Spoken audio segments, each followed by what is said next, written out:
What's up guys, and welcome to another video. Today we're going to be rating and reacting to Eric Janicki's top 3 leg exercises. Now, if you follow the channel regularly, you know that we reacted and rated Dr. Mike Israetel's top 3 leg exercises. Well, the video that I got that footage from, we go through, if we could only pick 3 exercises for the major muscle groups, so like legs, back, arms, for example, to maximize hypertrophy. Eric Janicki also gives his top 3 leg exercises, and today we'll be rating each one between the same tier from S tier to F tier, and then I'll be letting you know whether or not I believe these are the most effective leg exercises for any lifter. Let's get into it. So my number 1 is going to be a really deep leg press, because the way I perform it, we have the same benefits.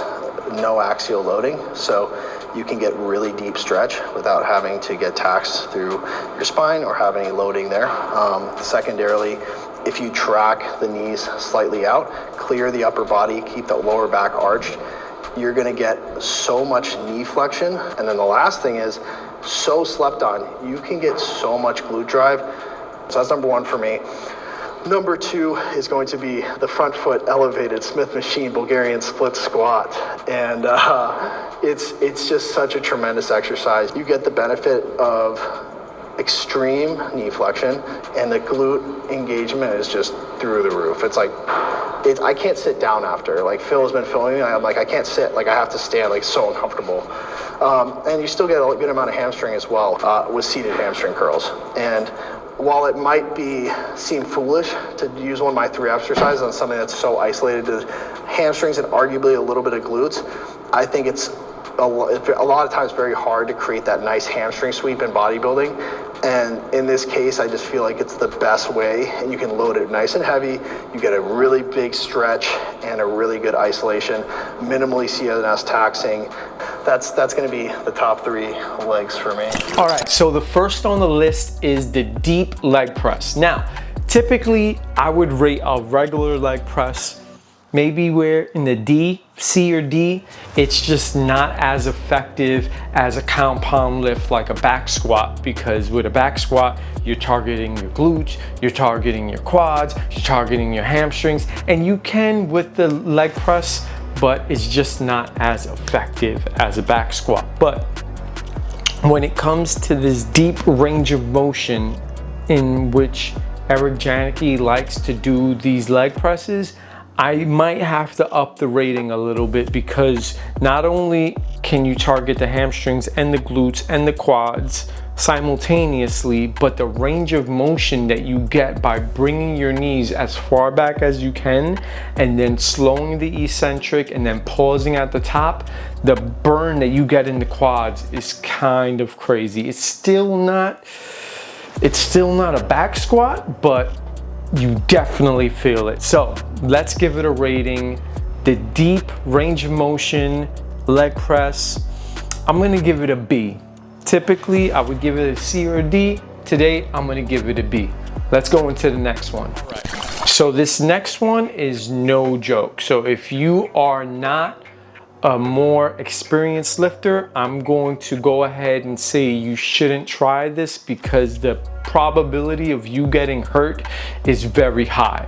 And this is the front foot elevated split squat. It's a little bit different from Dr. Mike Israetel's front foot elevated reverse lunge, because that back foot is, not only is your front foot elevated, but your back foot is also propped up as well. So it will be so easy for a beginner lifter to injure themselves if your hips aren't aligned. If you're not bracing your core, you could activate your lower back. So I'm definitely gonna say this is not the best exercise for a beginner or even intermediate lifter. Like if you're more advanced, I would recommend this exercise, but because of the technicality of it, it doesn't deserve an S tier. I'm sorry, it doesn't deserve an S tier.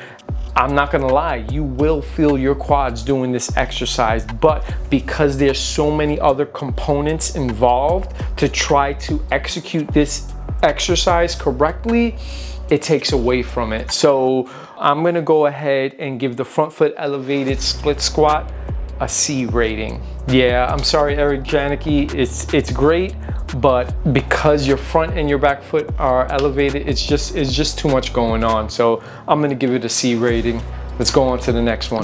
The last exercise that Eric Janicki chose was the seated hamstring curl. Now, at Iron Punisher, we have about like 3 different hamstring exercises, and unfortunately that isn't one of them. So I just went ahead and did the laying forward hamstring curl.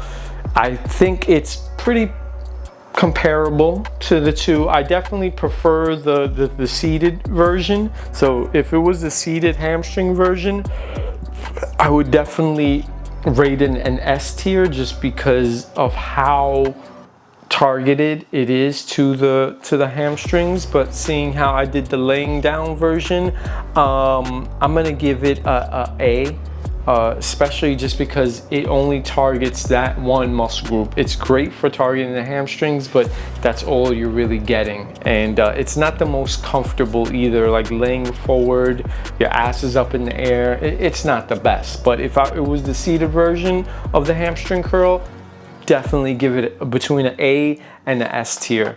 So that's really gonna be it. This was gonna be a short video. I just wanted to rate all 3 exercises. So now that you've seen my rating for Dr. Mike Israetel's and my rating for Eric Janicki, let me know in the comments, do you agree with my ratings for all 3 of these exercises?